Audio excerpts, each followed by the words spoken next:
Korach Aliyah Shishi, the sixth Aliyah. We learned a tremendous lesson, and this Aliyah, Klal Yisrael tells Moshe Rabbeinu that we're scared. If we're going to go into the parts of the Mishkan where the Israelim are not allowed to go, and some Leviim are allowed to go, only Kohanim are allowed to enter, Chas v'shalom motimat, that person is chayav mita. So Klal Yisrael, out of yirat shemayim, out of fear of Hashem, of maybe getting close to doing an avera, told Moshe Rabbeinu, you got to do something. You can't just have open doors to the Mishkan and people could just roam around and walk around when it's so close to past the boundary, the red line where you're not supposed to go past, and then you chayav mita.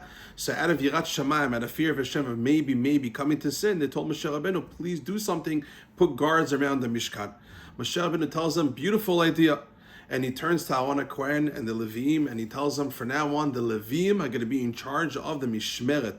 They're going to watch around the Mishkan. And the Pasuk says in this Aliyah, U'shamartem et Mishmeret HaKodesh, v'et Mishmeret HaMizbeach, v'lo yot ketzer b'nei Yisrael. There'll be no more anger on the Jewish people, which means you're going to make sure Leviim, you're going to be the guards outside the Mishkan and inside the Mishkan. Each one is going to be designated with his own spot to make sure that the Israel does not go past a certain boundary he's not supposed to in the Bet HaMikdash and the Mishkan.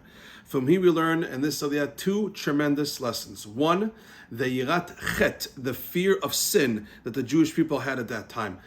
There's a little bit of a forgotten concept called yirat chet. There's something called yirat shamayim, something called yirat chet, to be fearful of maybe coming close to sin.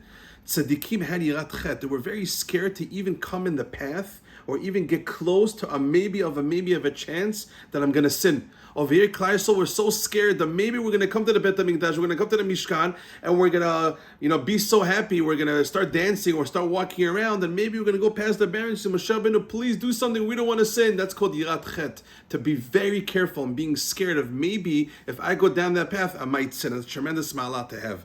Second point is the Levi'im.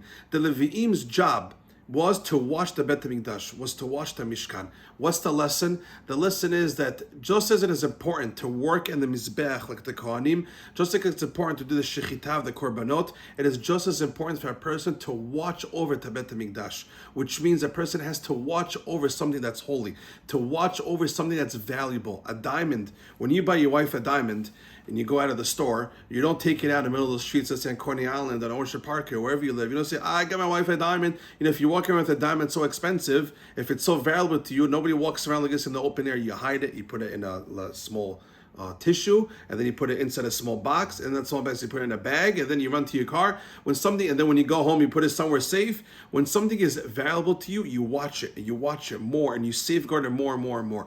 The Bet HaMikdash, the Mishkan, Hashem, Torah, Yirat Shamayim is so valuable to us that we always have to safeguard. We always have to put boundaries around, more guards to make sure nobody crosses the red line. Nobody touches the holiest of the holy, which is the Kadosh Baruch Hu, which is God, which is the Bet HaMikdash. The Leviim here had a tremendous zichut, a tremendous merit to watch the Mishkan, to make sure nobody breaks the law. Why? Because when you safeguard something, it shows that you value it in the first place. So every single one of us, when something is valuable to you, and that's Torah, Yirat Shamayim, always make sure you safeguard wherever you go. If Torah is valuable to you, if Yirat Shamayim, if being a tzaddik, if watching your eyes, watching what you listen to, watching how you eat is valuable to you, if mitzvot have value, you're going to safeguard. You're always going to be extra careful, just like the Leviim.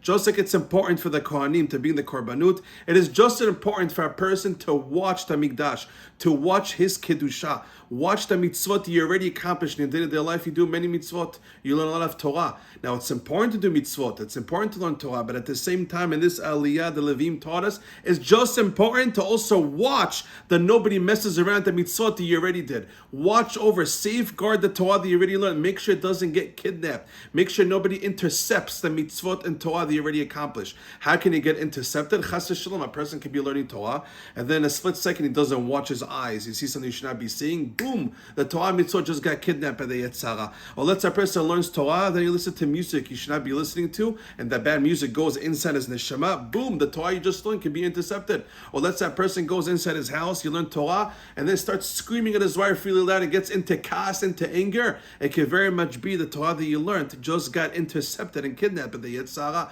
So just like it's important to learn Torah and do mitzvot, it is just as important to always make sure to safeguard your Torah and mitzvot, that they stay intact and you own it for Olam Haba.